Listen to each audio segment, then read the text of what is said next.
Welcome back, Honors. All right. I'm actually recording this early right now, so some of you are like, possibly some of you are looking at the screen right now and you're like, we already talked about this in class today. Calm down, Del Rey. All right. But I'm trying to kind of guess where we're going to be because I have second period free. This is going to help me out a lot, all right? But the thing we're moving into now, we're talking about the Assyrians, right? So we just finished up with the ancient Hebrews, right? We talked about like their nomadic tendencies, like the brother law, which is ridiculous. We talked about like a lot of little odds and ends like that. However, Zionism, of course, which is a much more futuristic concept than we're actually like referring to right now. But these guys are one of the last two empires that we'll actually be talking about, right? Now, the thing about it, these guys are the definition of the word infamous, right? They are infamous, notorious, diabolical, if you will, right? The Assyrians are a lot of fun to talk about due to the fact that their violence is insane, right? So, but let's get after it, shall we? So first and foremost, let's look at a map of the Assyrians, right? So first and foremost, excuse me. Now, when you're actually looking at where the Assyrians are, right? You're looking at this big chunk right here. This is their height. This is the empire height by about 650 BC. Now, they would later be taken over by the Persians. However, they were one of the strongest militaries to ever pop up that anybody had ever seen, right? And there's actually a country that still bears a piece of their name, that of Syria, right? So here's the thing about it. They actually started closer to where you see Ashur right there, and they grew and radiated out, okay? So the thing, oh, whoops, sorry about that. I just went small screen, apologize. Now, anyway, there we go.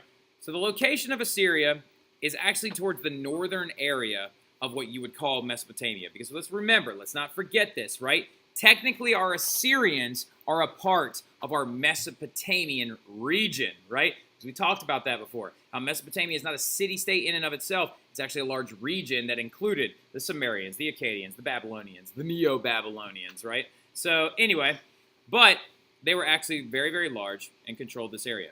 Cool facts about these guys, they're heavily mentioned in the Bible, right? There's actually one famous story about Judith and a Assyrian general named Holofernes, all right? Now, very funny one. If I have a second to tell you about it in class, remind me, and I'll tell you about it. I know for a fact that Jackie back there is going to remind me, all right? I got you, don't worry.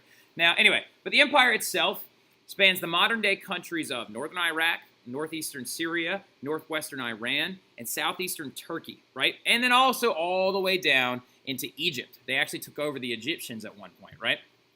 Now, especially the upper Nile Delta and the large cities in Egypt of Memphis and Thebes, right? So really quick though, the Tigris and the Euphrates cut directly through the empire. Resources due to this were plentiful. Now, when I say resources, I mean crops, food, grains. I'm talking about area to raise cattle. I'm talking about land in general, land masses. That is a good resource, right? Because we're going to get to their art here in a sec, and you are going to be like, I thought you said that resources weren't plentiful. All right, but you'll be fine, all right? It seems a little contradictory, but it has to do with how they do things. So speaking of, though, we're going to continue with the geography of Assyria. The geographic features is that in the original settlement of Assyria, the land was very flat and very exposed on all sides. It's actually at the base of the Zagros Mountains. And some of you are telling yourself, it's like, well, if they're exposed on all sides, wouldn't they have been conquered really easily? Well, that's the thing. That's going to influence their culture heavily due to the fact that they developed a very warlike behavior because they were constantly trying to repel invaders, right? So they set up a very strong army, set up defenses, and also leaped forward in military technology to try and protect their homeland.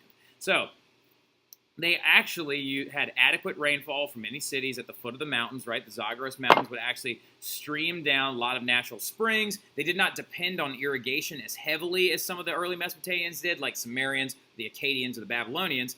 Their land and resources, though, the Assyrian land is very rich, extremely fertile. It was an essential part of their agricultural system. They are a major crop-producing area as well. They farmed almost with the ease of the Egyptians, right?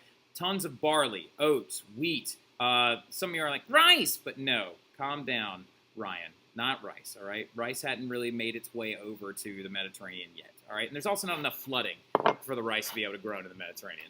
But anyway, the Assyria also was very successful in agriculture for figs, olives, pomegranates, almonds, mulberries, and even cotton, right? Like, so the very first time that some people had ever seen cotton before was actually grown in ancient Assyria, right? And they were going to be able to bring to market new types of textiles and things like that. And imagine for a moment how strong they would have been had they just been chill, right? So they actually would have been phenomenally strong had they just been a little more relaxed. This is actually really, really cool. This is one of their religious pieces of art, and it also is a great representation of their art in generality, right? They believe in using, like, recessive art, but right here, this is actually their chief god bestowing the ability to rule upon one of their kings, right? So, getting forward, though, in ancient Assyria, speaking of their religion, the king was paramount, the highest of ranks, right? Assur is their national god. He is right there in the back, right? He is depicted as having a warrior god and a leader in war, right? He usually oftentimes actually has with him weapons of some type, right? Or he's wearing armor and he is completely dressed. They also are a semblance of theocratic government, right? They believe that their king is a representation of their god, Assur, right? So this right here is actually the combination of the mortal form of Assur and a leader as well, right? So also the beard, I wish I could grow one, but all I get is this like little goatee. Now, anyway, but getting after it still, their culture and their religion is phenomenal because you can't talk about just their military exploits. If you do that, you turn them into just some guys that are borderline barbaric, even though, ironically enough, the word barbarian doesn't even mean like savage. It means that you don't understand what they're saying. We'll talk about that when we get to Rome.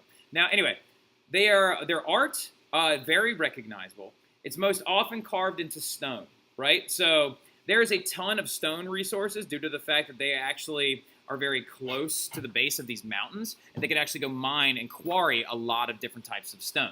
So stone was an important resource of the Assyrians. Oh, yeah, I just said that, right? So anyway, Assyrians excelled in working with bronze also, which is very, very plentiful because they had large resources of copper and tin actually located at these mountains as well. Now, a really cool thing, though, is that, there we go, one of the places that actually is a very great exposition of their art is the palace of Ashurbanipal. I always mess that up, but I didn't this time. I'm very proud of myself. Which are decorated with their marquee style of art, right? Shallow carved stone sculptures. Or, put next to that, recessive art. Recessive. It's like we start with a piece of stone, and then we recess our way into the stone itself, creating a lifted image, right? Scenes depict things like lion hunts, winged bulls with human faces, which is actually right here to the right, and also are very heavily incorporated into their sculpture. The ideas of the hunt were very, very, very important to a lot of their art, and it's very, very recognizable. I actually saw this piece of art, or reproduction of it anyway, inside the Colosseum in Rome, which is really cool. They were actually advertising a showcase of Assyrian art that was going through. This, of course, being one of the lion hunts. And then also this right here is an ibex, actually, which is one of the goats that are very native to the Zagros Mountains. They climb it very, very easily, which is really, really cool.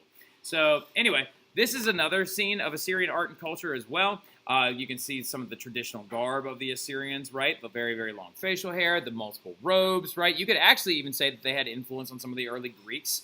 Now, this is their system of writing, which is an offshoot of what we believe cuneiform actually evolved into in the Assyrian Empire. And then also going forward, you can see some mixing of the art from the Egyptian sphere, as well as, this is one of my favorite ones, this is actually a bronze cast recessive piece of art showing an ostrich hunt. Yeah, so the hunt is a very, very powerful piece of Assyrian art thematically. So I honestly would be scared to death to hunt an ostrich because they freak me out because they run too fast and their legs go backwards. All right, anyway, so also can run like 35 miles an hour, which is absolutely insane. And did you know also, too, ostriches are very well known for killing lions because they will kick them in the face, dislocate their jaw, and then the lion starves to death? I'm just saying, it's kind of cool. Now, anyway, so Assyrian culture and religion, though, keep going.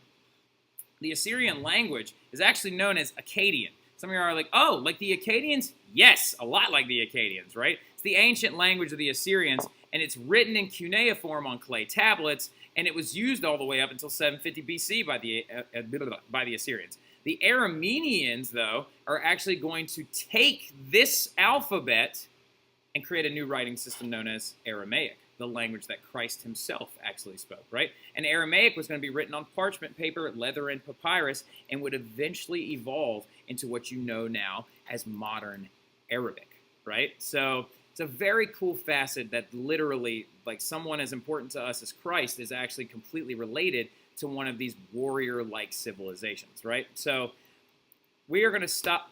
We're going to stop right here, all right? Simply because I love to get into all the really crazy Assyrian stuff in class. It's a lot of fun to talk about there. But yeah, we're going to wrap it up right here, right? We talked about the geography of Assyria. We talked about their art. We talked about their culture. We talked about their religion, right? We talked about their ruling style. Very important stuff. We talk about how they eventually come to their height around the 600s BC, right? How they actually started their cultural trends as early as 750 BC. And yeah, so that's where we're going to stop, all right? Very impressed with you guys so far. Keep working hard. I'm loving it. I loved like listening to your guys' opinions on talking about like the Jewish religion and everything as well yesterday. Well, yeah, let's keep getting after it, right? I will see you guys in class later. Have a good one.